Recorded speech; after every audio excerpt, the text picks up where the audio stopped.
Do you think that the grandfather and Ratna were doing some tremendous social service? Explain. In the anecdote, Sudhamurthy says her grandfather and one of her colleagues Ratna were doing a tremendous social service in their own special ways. Both of them lent their ears to listen to others' problems and difficulties, spending their valuable time. Even though they didn't have any solution, their patient listening with sympathy and without judgment helped people to unburden their sorrows and worries for a while and refresh themselves to carry on their lives. Both Sudhamurthy's grandfather and Ratna never betrayed people by passing their personal problems to other people and gossiping about them, and so they could trust grandfather and Ratna without hesitation. In this busy world, people suffer loneliness and depression as they rarely get a chance to share their emotions.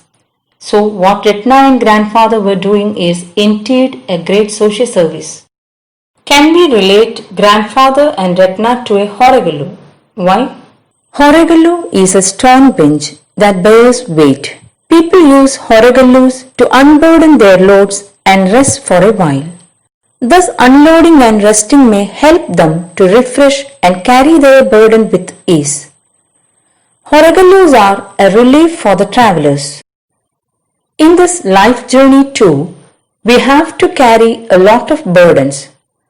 The burden of worries and hardships often makes us tired and weak. At this point, we also need to unburden our problems, at least for a while. When we share our difficulties with others, it helps us to become strong and relieved and face life as it comes. The people who listen to our problems patiently with sympathy and without judgment are like horegallus. When we share our worries to them, it gives relief to us. We can call them human horegallus. We can relate Sudhamurthy's grandfather and Ratna to a horegallu. They listened to others' problems with sympathy and without judgment, even though they didn't have any solution for their problems. They never betrayed the people who shared their personal problems. Indeed, they are human horegallus who did a great social service by spending their valuable time for others. Ratna in Horegallu says, God has given me 2 ears to listen to others. I hear them out with sympathy and without any judgment. When a person in trouble or under a lot of strain finds an outlet for his worries, it relieves half his burden. Imagine that Nomita gets a chance to talk to Ratna. How would she present her worries? Begin as follows. I am Nomita. Yesterday I had a quarrel with my husband. I am Nomita. Yesterday I had a quarrel with my husband. I don't know how to express my feelings. My husband Ajit is a good person. He loves me and takes care of me, and a person like me who comes from a poor family should be happy about it. But his attitude towards my mother hurts me. He doesn't like her. My poor mom often writes letters to me narrating her troubles and hardships. To whom else she would tell her worries? I am the only child of my widowed mother. She expects I would help her. He doesn't know Ajit's attitude towards her. She thinks that he is a large-hearted son-in-law and I am living here like a queen. She doesn't know her begging nature affects my dignity in this house. Many a time I thought about preventing her from writing letters to me. But Ratna, I am her daughter and how can I neglect my mother? But my husband cannot understand my feelings. He has a bad habit of reading letters addressed to me. Several times I warned him not to read my letters. But he is really cunning. Sometimes he doesn't give the letters to me. Yesterday, I found a crumpled letter in his pocket. It was from my mother. He had opened and read it. but he hadn't felt to pass it to me. If you were in my place, won't you be angry, Ratna? When he came, I asked about it, but he was taking it as a silly matter. We argued for a while.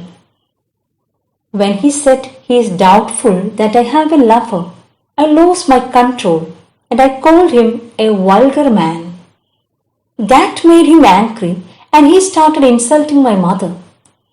He called me a dung picker's daughter. Then I realized his real attitude towards me. Inside his heart, his upper class ego never allows him to accept me as an equal life partner with individuality. He gives me everything as a favor and not out of true love.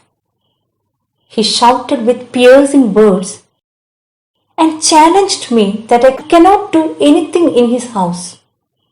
At that point, I took a matchstick and set fire on my sari. Maybe at the peak of insult and shame, I wanted to end everything. Anyhow, he put out the fire and again started scolding me. He said a woman should not be angry at men. Ratna, do you think we women are inferior to men? Don't we have self-respect and dignity? I really hurt with his remark.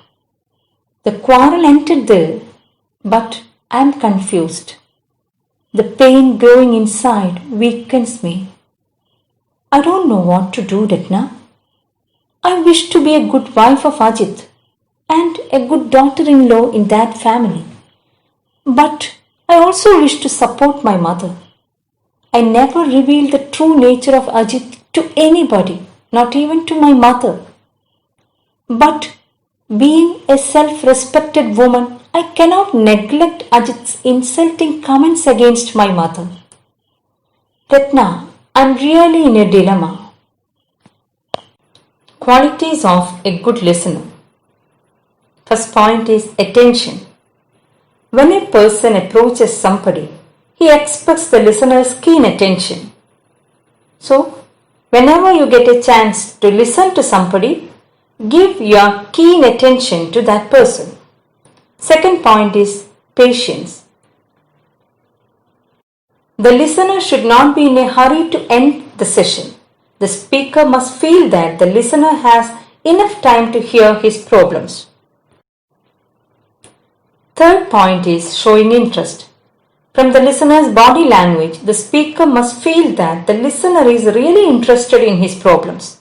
Then only the speaker would be comfortable in revealing his true problems.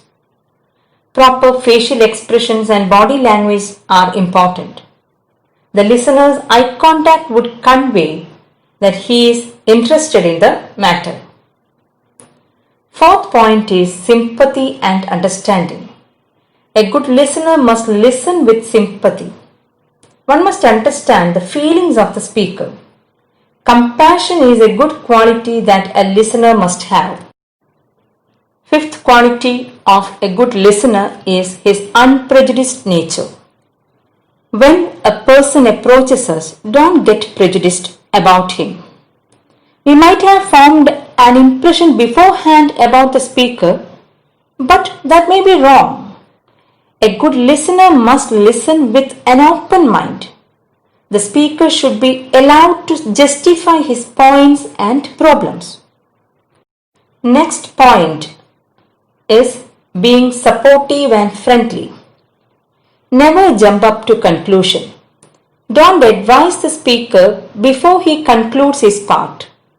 More than our advice or solutions, the speaker needs support.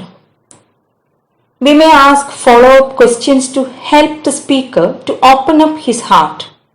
But don't interfere in between his narration or talking. Give enough space to the speaker to recollect and narrate the incidents one by one. So, make a rapport between the listener and the speaker. A good listener should not be judgmental. Never criticize the speaker. Think from his point of view. criticizing or blaming the speaker is not a good sign of a good listener. A good listener should not say the speaker is wrong. It would weaken the latter mentally and may lead him to depression. They don't need any judgment, they only wish to pour out their emotions and get a relief from their burdens. The next important quality of a good listener is being positive. After listening patiently, we must bring confidence in the speaker. Our responses must be optimistic. It must help him refresh his mind and carry on with positive attitude. Most important quality of a good listener is being trustworthy. He must never betray the speaker by passing his personal problems to others and gossiping about him. The speaker must know that his words are secure with the listener.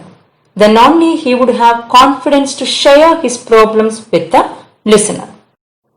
Dear children, these are the qualities of a good listener. Elaborate the points given above and write the answer in a paragraph. In the lesson Horagalu, we have discussed the importance of human Horagalu. Let us try to be good listeners and human Horagalus throughout our lives. Thank you.